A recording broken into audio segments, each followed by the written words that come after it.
We've started doing these long form interviews to just talk about business in the Commonwealth. This is our second interview. Thank you so much to my friend Fouad Qreitem.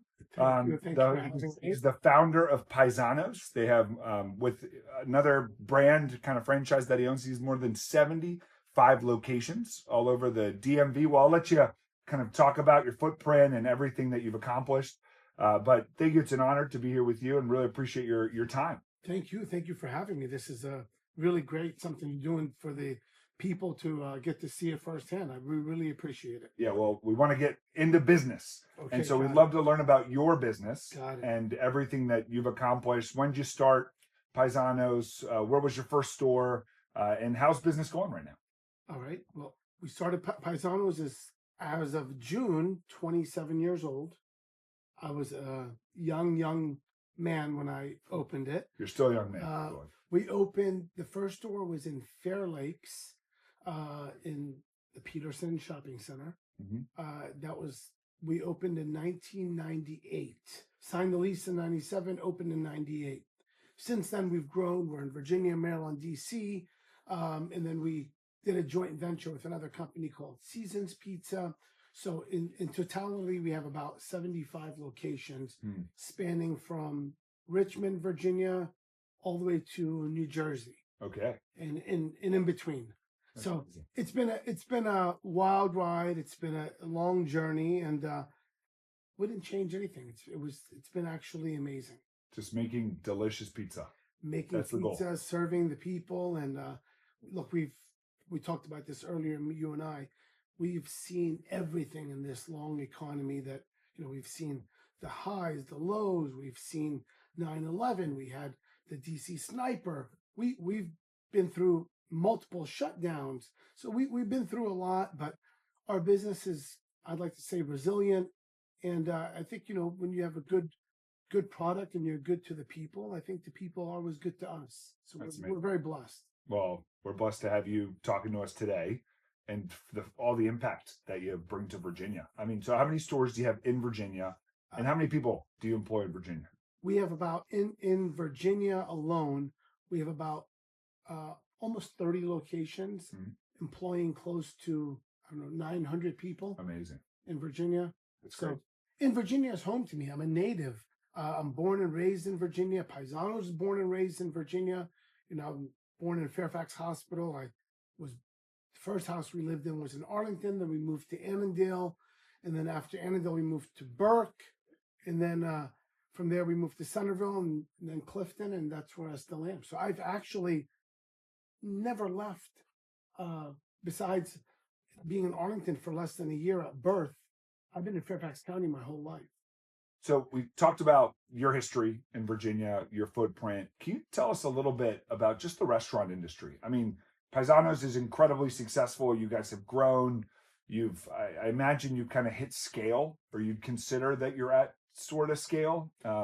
Can you tell us just a little bit about the industry itself? What are the typical profit margins? What are you trying to accomplish at your stores? That kind of thing. Okay, well, good questions, first of all really good questions. So the biggest misconception about the restaurant business is that, everybody's rolling in the dough, right? Everybody with a pizza company, right? Yeah. Everybody. But look, our margins, and I speak on behalf of all restaurants, margins are tough these days. You're fighting so many different things between inflation, minimum wage. You've got rising food costs, rising rents. So it's a tough business to be in. Anybody who tells you otherwise is not being truthful with you. Restaurant business is a tough business. It's changed over the years. I mean, this is a business that all I know in my life is the restaurant business. I tell everybody I'm kind of almost like non-existent when it comes to anything else. Restaurant business, I think I know it pretty well. And it's a tough business. We have a lot of headwinds these days. It's really, really tough. And, Fairfax County, for example, is rolling out a meals tax. And, now we got to factor that in and how our customers are going to react to that, because it's not fair to them as well. If beef is $6 this week, for example, next week it shoots to $9 a pound. Well, we can't pass that on to the customer. So that cuts right into your margins.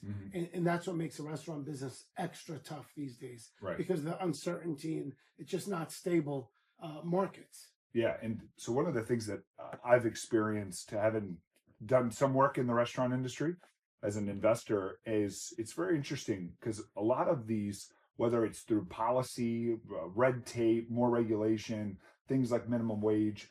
And so, say these increases that occur, like whether ingredient costs, labor costs, a lot of folks say, oh, well, you know, minimum wage has now increased labor prices by 20%. A lot of folks will then say, well, they can just increase the price of their pizzas by 20%. They can just make up that difference. Yeah. And so how does it actually work? Because from what I've seen, there's kind of a ceiling as to what prices can be before people just go, you know what, I'm not going to eat out today. Well, sure. But not only is there a ceiling, there's a benchmark, Right. right? So like them, hate them, say what you'll say about them, but you've got the big three in the pizza industry, for example, Yeah. that set a benchmark, right? So you're not going to convince anybody that your product is that much better. That, hey, don't worry about it. You're going to pay me $10 more a pizza. Right. It's not going to happen. So there's certain benchmarks that you got to at least stay within range. Like you can offer more quality and offer better ingredients. You can offer, but up to a certain amount, right? a certain amount. But at some point, people are not. Pizza. They're not going to pay. Yeah, at the end of the day, pizza is a pizza. Right. And, Right. and can I feed my family of 4 for X amount of dollars? So and it doesn't matter. They're not going. They're just not going to. You might get some people that tell you, "Oh my God, you have the best product. You could charge $40 pizza," but the masses are not going to pay you that. Right. And so, what happens in that instance then? When I mean, because it's everything. At least, for example, you do a lot of business in Fairfax County. Right. I mean, it's not just higher costs. There's more red tape in Fairfax. Fairfax County is, look, again, I feel horrible to ever say anything negative about Fairfax County because I'm a native. Yeah, I grew up in Fairfax too. I love Fairfax County. Beautiful place to live. But my gosh, does it need help? I mean, there's so much red tape. I feel like it's not even pro business. I feel like Fairfax County sometimes is anti-business. I mean, to go and get building permits and call for inspection and this and that, they make it so difficult that it's unnecessary. It's not even necessary. And it's almost, and I've had somebody tell me this before, and it's so true. It's almost in Fairfax County better to do it and say sorry than do it the right way. Oh my gosh. And that's sad. So kind of like circumvent the process. I've heard people say to me before, you know what? I'd rather do it, get caught, apologize, and fix it, rather than go through what I do, go through all the permit process and everything. I mean, look, I built a restaurant. It took me 8 months to get permits. 8 months. 8 months. And then how long does it actually take to build out a restaurant? It takes like when you have all the 4 permits. months. 4 months. Yeah. So it's double the time. Double the time. Double the time to get permits than it is to build the restaurant. Huh. And if I was in charge of Fairfax County and I'm always looking for tax revenue, I would be welcoming businesses into the county and trying to promote it and raise up our whole county rather than make it difficult for people. I know a lot of people that are leaving Fairfax County and going to Prince William, and it breaks my heart. I don't want to see that. Right. Well, I mean, when the difference, time is money. Yep. Right. That's how business works. That's exactly right. And I mean, well, and actually, maybe we double click on that kind of the process to open a store. How much does it usually take to open a store like a Paisanos? Like how much money, how long does it take? And if you could also sneak in there, like what's the typical profit margin for a restaurant like yours? To open a Paisanos, it's such a big variation in number. It could cost you anywhere from $500,000 to $1 million. And it depends on, you're a one level standard building. Are you in the bottom of a residential building? Does it have a hood? Well, they definitely don't. But does it have a shaft? Yeah, because shaft. If the shaft is not there, you got to go up through the building. There's a lot of different things. Is it a floor that has to be X-rayed? Is it not? So there's a lot of variables in building a store. And again, whether you spend $500,000 or $1 million, you're not guaranteed any money. Yeah. You're not guaranteed any. And again, we'll go back to profit margins. People think you're making all this money, but the restaurant business is a penny business. It really is a penny business. If you don't manage your business properly, you will lose money for sure. Yeah. And if you run an amazing restaurant and you do everything right and you're an owner operator and you're watching every dollar and you're managing your schedule and you're doing this and everything, what are you looking at? You're still below 20% profit margin. Oh, sure. I mean, You're, I've heard that 10% is kind of oh, like a good I'm benchmark. talking about owner operator. Oh, You're no, below operator. 20%. If you're just managing a restaurant with managers and a team in place, you're lucky to see 10% or even high single digits. No, it's a tough industry. And Tough one of the industry. things I've seen is, I mean, a lot of folks for their first restaurant will put their life savings. Yeah. And I think this is where time and regulation is so important, because if, say, you sign a lease, and usually these leases give you 6 months, maybe 9 months of free rent Oh in no, order. nobody's giving you that much. Not anymore. You're talking about In the industry. 100. You're talking about 120 days. 120 days. 120 days. So a landlord, and so what I'm talking about here is, if you're the restaurateur and you're like, all right, I'm going to do my first restaurant in this shopping mall. You sign a lease with the landlord. In the lease, usually there's kind of a provision that gives you a few months of free rent so that you can get the permits, you can do the build out. But if it's 120 months, 120 days. 120 days We like to do 120 days from permit. from permit. From permit. I mean, but that's sophisticated negotiation, because I've seen folks that just literally from the second the lease is signed. Oh, I have a friend of mine right now that's been paying $20,000 a month for the last 7 months, and he's not open yet. So this is what he'll be here for $200,000 before he even opens the place. And the list breaks people. Sure. This is what breaks also first-time entrepreneurs who are just trying to get off and have their at least their first restaurant. Yeah, but you can't. What are you gonna blame the landlord? No, of course. I wear both hats, and I'm thinking to myself, you can't blame the landlord. The landlord leased you his space that he could lease to somebody else, took it off the and market. it's not his problem that you have so much downtime. The problem lies in the county. And so this is why what I want folks to understand is red tape. It's not just this mythical thing that somehow exists. It's out there, but no one really sees it. This is what trips up future entrepreneurs. Sure. People that are betting the house to do what they believe, what they dream about. Sure. And all of a sudden now you go from having 3 months of no rent to losing all of your reserves because you can't get your restaurant open because it's taking you 8 months to get permits. Yeah. And then forget that. Let's say you get your permit, you call for inspection, and there's one plug that's out of line. Well, you got to go back and do a revision. Yeah. Go back to the county, wait for the inspector to come.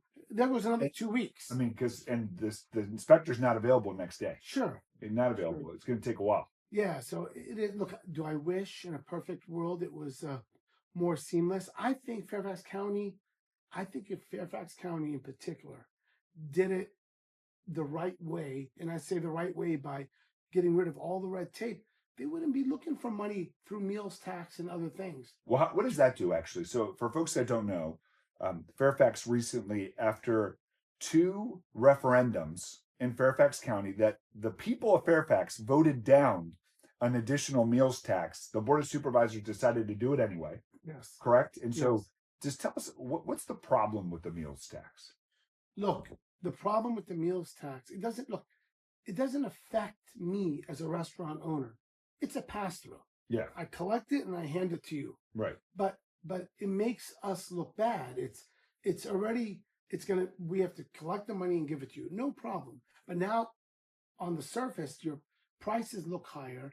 And again, you're surrounded by counties that don't have the meals tax. Mm-hmm. That's the thing. If every other county around you had the meals tax, okay, it's an even playing field. But when people know that they can go to Loudoun and not have one, Prince William, so there's different areas that don't have them. So to AI, not only has it changed the restaurant industry, it's continuing to evolve. I am to the point where I'm a little worried about it because that's how invasive it is. Mm-hmm. And I think it's going to be, look, now they're answering the phones with AI. You won't even tell you're speaking to. Oh, nice. You won't even. I've heard those automated. Automation there. Receptionists. Yeah, we just got automated saucers. We're trying new automation in our flagship store, but it's going to change the world.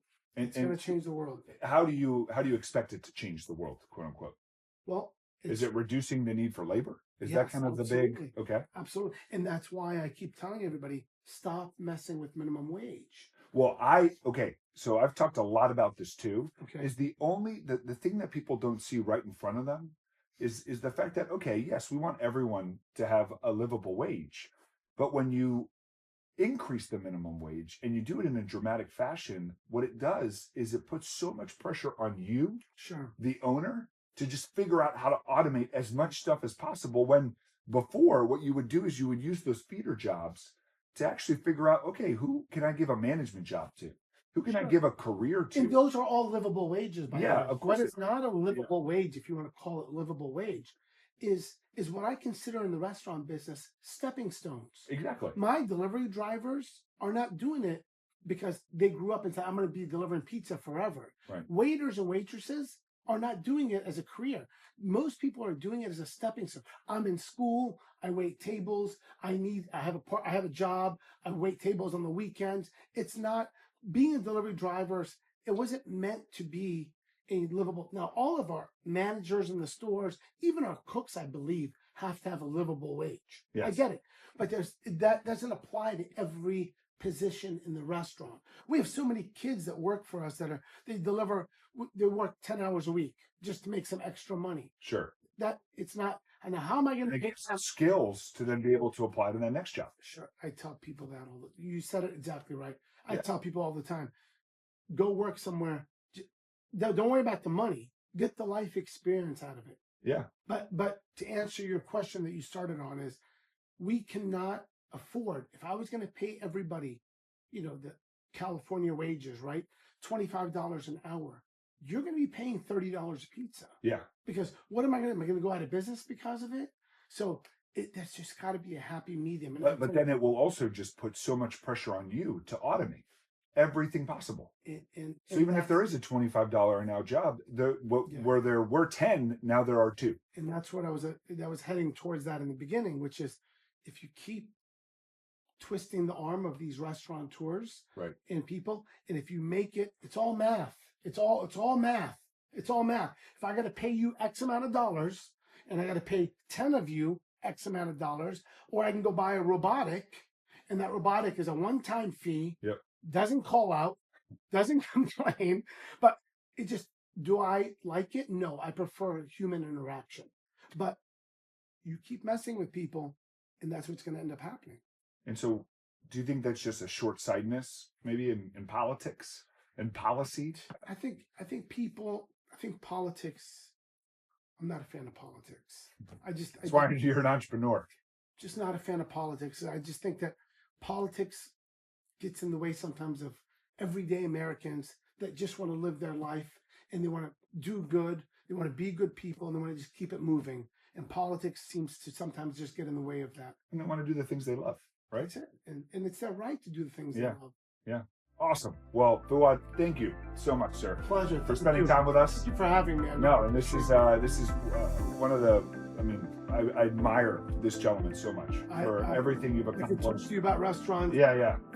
I wish we had like 3 hours, but then no one would watch it because no one watches a 3-hour podcast. So, but thank you for your time. Let's sit with you on it. Yeah, well, maybe we had one view, maybe 2, right? But thank you again, sir. Thank you. Right. Thank you so much. Thank you.